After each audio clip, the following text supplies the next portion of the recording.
you have an extensive portfolio, which I have prefaced before this interview to the listeners. And I would just love to know, it ranges from shows to films to now this behind the scenes kind of thing. So what has been your favorite project of all of them, and why? Yeah, great question. Um, it's been fun to work on a wide gamut of genres and projects, from film to unscripted TV. But the most rewarding project I have worked on is the current one, which is a Disney Plus behind the scenes series of the feature film Clouds that just recently premiered on Disney Plus. The series is called Beyond the Clouds, and it's not to go too much into the film, but it's about a teenager who unfortunately died of cancer, and after his death, his original song climbed to the #1 iTunes chart. And it's got a very uplifting message behind it that you don't need to start living if you know you're dying, if you're terminal. So being a part of a project like that with such a great mission statement and storytelling, it feels very rewarding that I feel that I'm making a difference for people who are struggling in life. We all have challenges. Life is hard, but to be able to be a part of a story like that, it's very enriching, and it reminds me of why I'm in the industry, to tell stories. A theme that I've seen throughout a lot of the interviews that I've done, especially with producers, is that a big part of entertainment is obviously to entertain. And when you produce something, you hope that people feel joy from what they're watching or what they're consuming content-wise. But it seems that it all comes down to really this idea of storytelling with a bigger meaning. And I know that Clouds is kind of a recent thing that has come out, and it has taken social media by storm. I mean, that's how I first heard about it. I don't have Disney Plus, but I am on TikTok, and every time I'm scrolling on my For You page, it's like in the best way though, because, that's the goal. It's to make people feel something and feel like they can connect with a story. And I think the film reminds me a lot of like Up, right? From Yes. Pixar, where it's not even a real person, but you feel so connected to that old man. You want to see him succeed, and you want the best for him, and you feel his feelings. And a lot of that, is different aspects of storytelling, from the animation to the screenwriting, the script writing. But for you, you're a supervising producer. So can you kind of break down what that means, and maybe what are some of the facets of your job? It's kind of like, metaphorically, it's kind of like rowing a boat where everyone has an oar, everyone is essential. We have a destination to get to with this boat, but someone needs to drive and maneuver and set the precedent and tone to get to the destination. So that's pretty much my role as a supervising producer. I manage a team of editors, producers, assistant editors, currently a external production house, post-production house facility, to make sure online and coloring is done and the delivery is set, and making sure everyone's on the same page with a lot of moving parts, which includes, if the cut isn't going to be done until late evening, I need to alert everyone. I need to let the buyer know, Disney know. It's a lot of moving parts, being a supervising producer, but overall, in sum, it's just managing everyone and clear communication, and just knowing that these are the goals, these are our deadlines to hit, and set reasonable expectations to accomplish those goals. What is the most challenging part of your job? Yeah, it kind of goes in line with the job itself, unfortunately, in the sense that clear communication is so essential to get the job done that I previously mentioned, but there is a fine line between being a nag and getting the job done.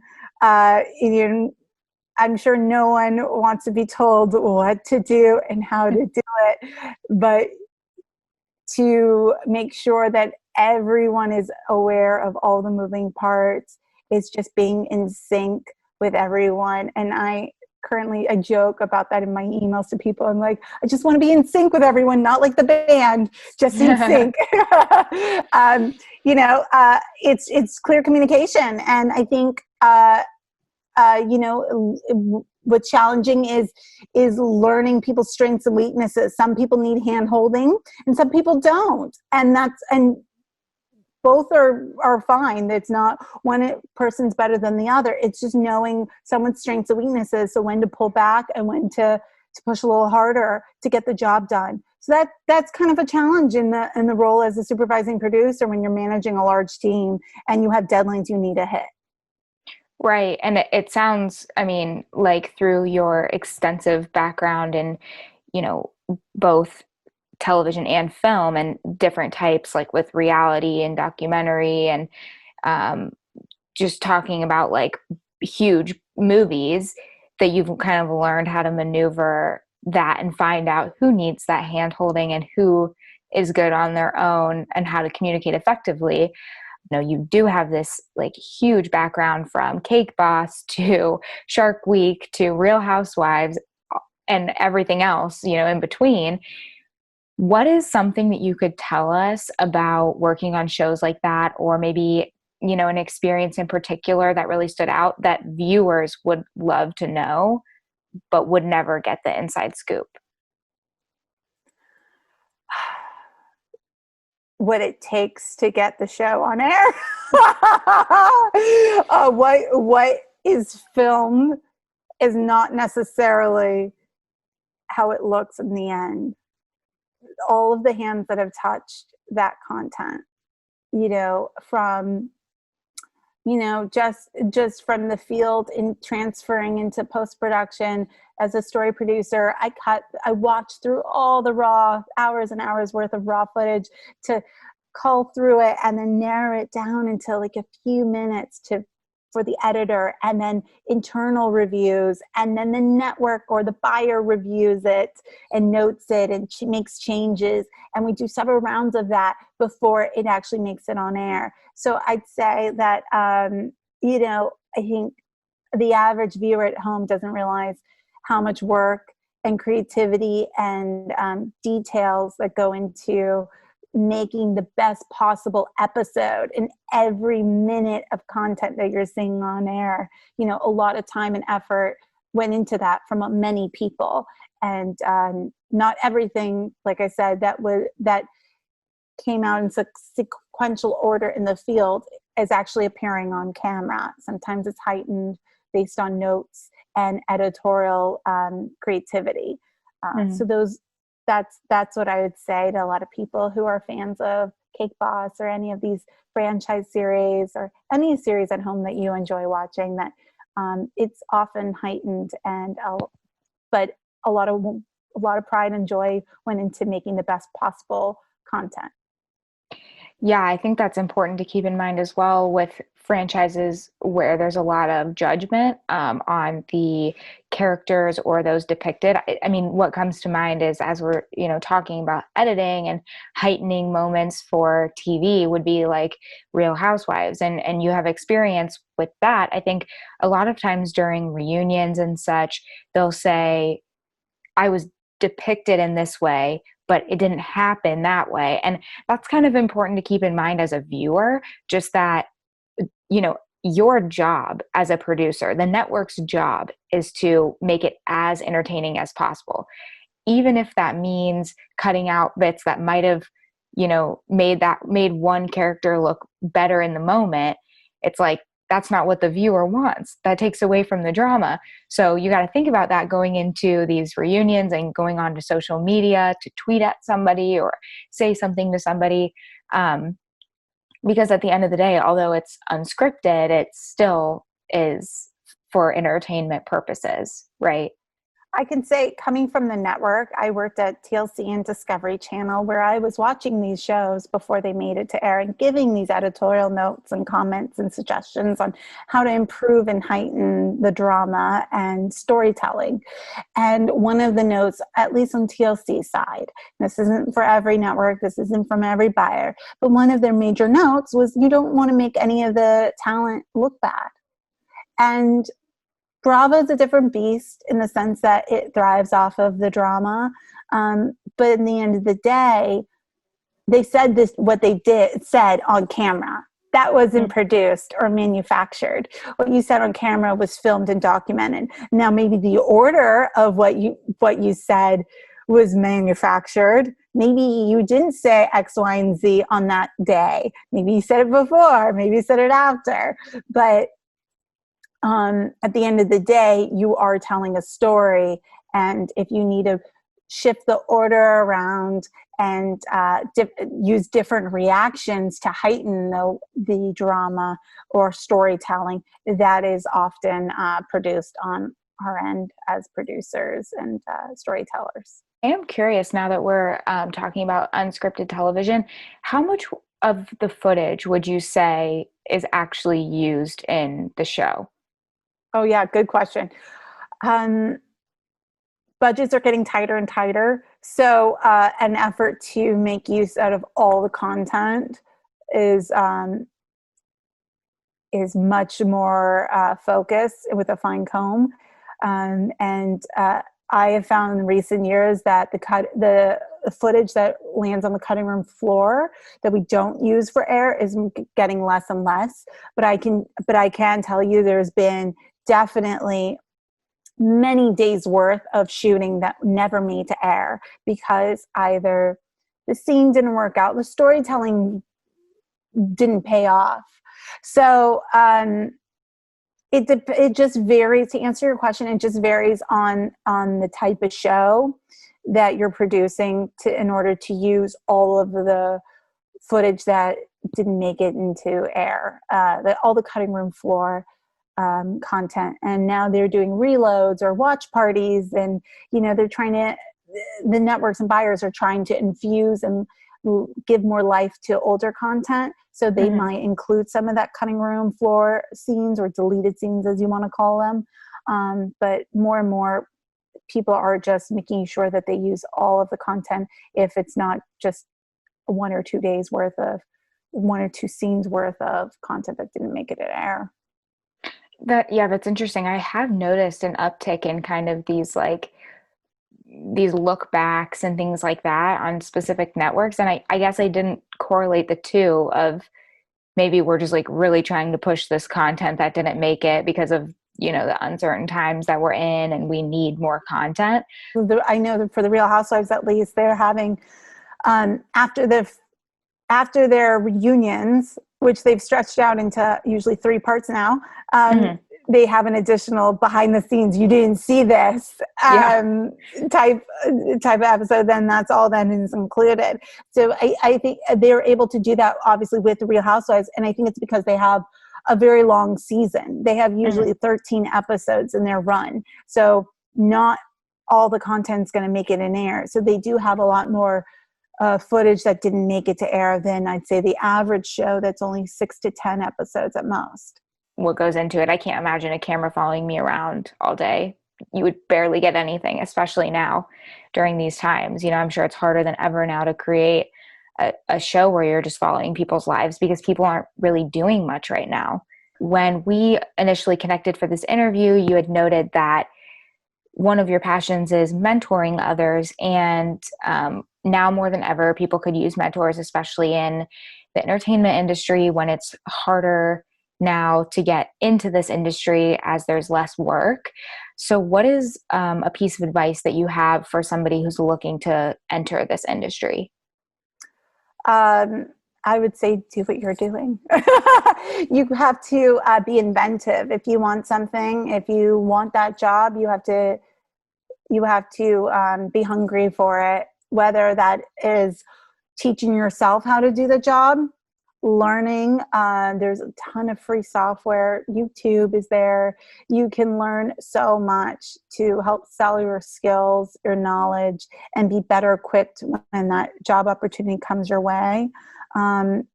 So you have to be inventive in this time. You know, this is hard. Everyone's hurting, no matter what your level is in the industry.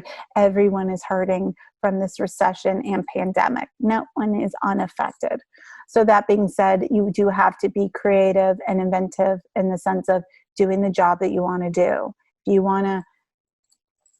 you want to network, find a way to network like you're doing with these wonderful podcasts. You know, it's just, you have to think outside the box a little bit more instead of waiting for a hand to come and give you that opportunity. Unfortunately, it's just getting harder and harder.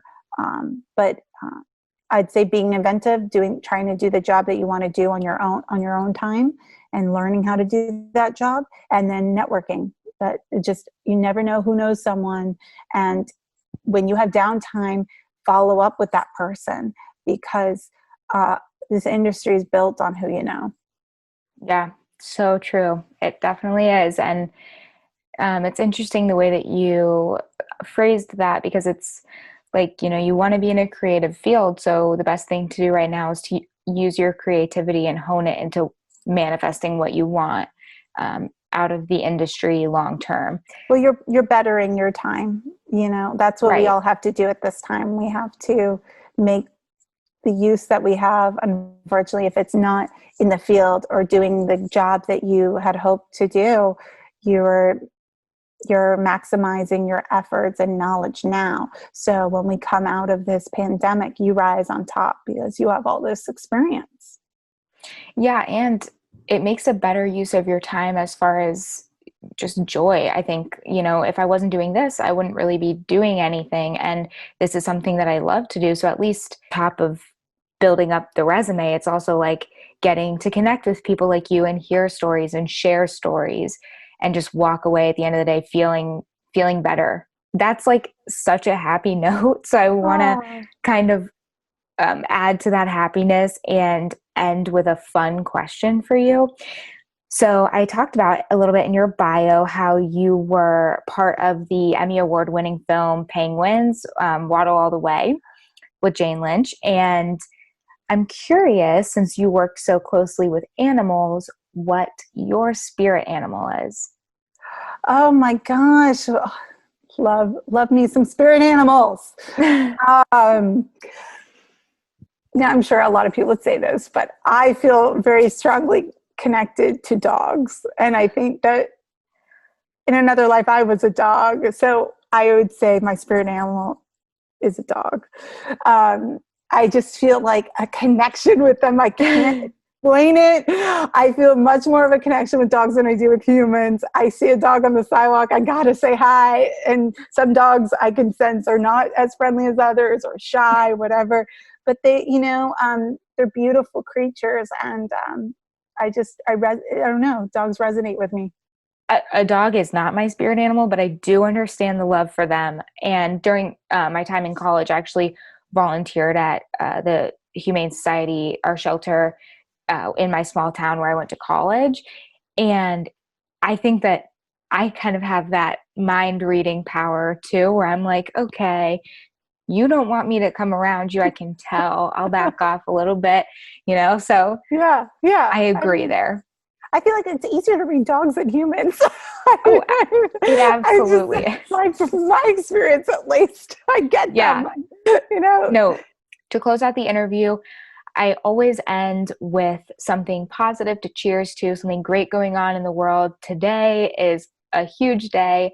I'm not sure what you're going to share, but obviously right before we are recording this, Joe Biden was just elected as the president of the United States. And I think that is just something that has to be talked about for a moment for multiple reasons. Number one, we are both females, and now there's the first ever VP that is a female and African American, which is huge. And besides that, the turnout for voters is the highest it's ever been in history.